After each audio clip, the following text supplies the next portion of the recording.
La maladie veineuse correspond à un mauvais retour veineux depuis les pieds vers le cœur et ça se traduit par un ensemble de symptômes. Vous avez d'abord donc les jambes lourdes, la sensation de jambes lourdes qui est souvent en fin de journée, après une journée de travail, se sent debout prolongé. Un deuxième symptôme sont les gonflements des pieds et des chevilles qui arrivent aussi plutôt en fin de journée, qui peuvent arriver quand il fait chaud, quand on prend l'avion. Vous avez également les crampes qui peuvent avoir plusieurs origines, mais quand les crampes sont d'origine veineuse, elles sont souvent le soir ou la nuit. Il y a encore d'autres signes, comme les démangeaisons, on appelle ça des prurites en médecine.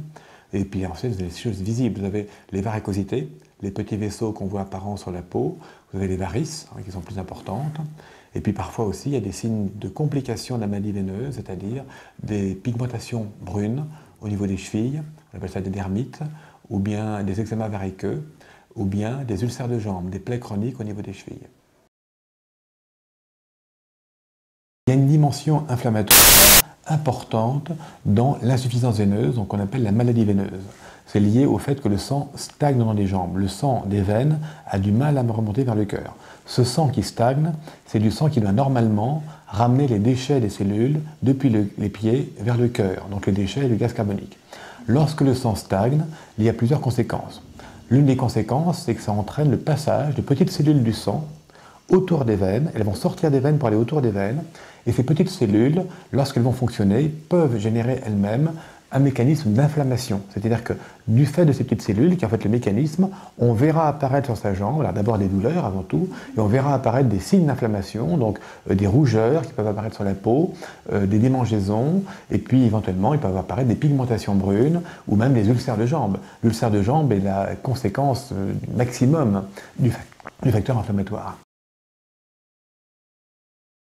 Donc le traitement comporte deux aspects. Le premier aspect, c'est d'éviter que le sang stagne dans les jambes, donc de favoriser la circulation du sang dans les jambes. Et cet aspect peut être représenté par le fait de marcher régulièrement, de se faire servir dans ses muscles. Également, les traitements phlébotoniques vont agir sur la stase, empêchant que le sang stagne dans les jambes. Et le deuxième aspect du traitement, c'est d'agir au niveau de l'inflammation. Et là encore, ce sont les médicaments phlébotoniques qui certains d'entre eux en tout cas, ont une composante qui empêche les petites cellules qui sont à l'origine de cette inflammation de passer en dehors des veines et de créer ce mécanisme inflammatoire. Donc on a en fait une double action sur la stase veineuse et sur l'inflammation, en particulier par les substances phlébotoniques. Quand on ne soigne pas la maladie veineuse, c'est une maladie qui est chronique et évolutive. Évolutive, c'est-à-dire qu'on n'en reste pas là. Quand on a un début de maladie veineuse qui apparaît, donc des jambes lourdes ou des varicosités, ou quelques petites varices qui commencent à être présentes, et bien avec le temps, ça se complique. L'une des complications, quand le sang stagne dans les jambes, c'est qu'un petit caillot de sang se forme. Un caillot se forme, on appelle ça une thrombose. Ça peut donner donc d'abord une phlébite superficielle, qui peut ensuite donner une phlébite profonde, dont on connaît la gravité, parce que ça peut entraîner par la suite une embolie pulmonaire. Donc ça peut être un risque grave. Autre complication possible, c'est les pigmentations brunes sur la peau. Lorsque le sang stagne dans les jambes et que les petites cellules qui génèrent l'inflammation passent en dehors des tissus, il y a un pigment en même temps qui passe, qui vient du sang, qu'on appelle l'hémocellérine. Et ce pigment va colorer en brun la peau. Et la peau devient brun ocre. Et cette coloration brune, qu'on appelle une dermite ocre au niveau des chevilles, annonce déjà des complications futures comme les ulcères. Et les ulcères sont donc la troisième complication possible. L'ulcère de jambe, c'est une plaie qui arrive spontanément au niveau des jambes ou parfois après un choc. Une personne qui a mauvaise circulation veineuse, donc le sang va stagner, ça va durer 10 ans, 20 ans, 30 ans.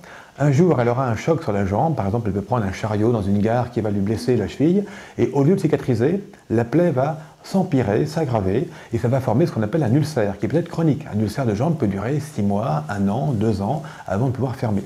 Et donc ça, c'est une complication de maladie veineuse insuffisamment traitée ou non traitée du tout.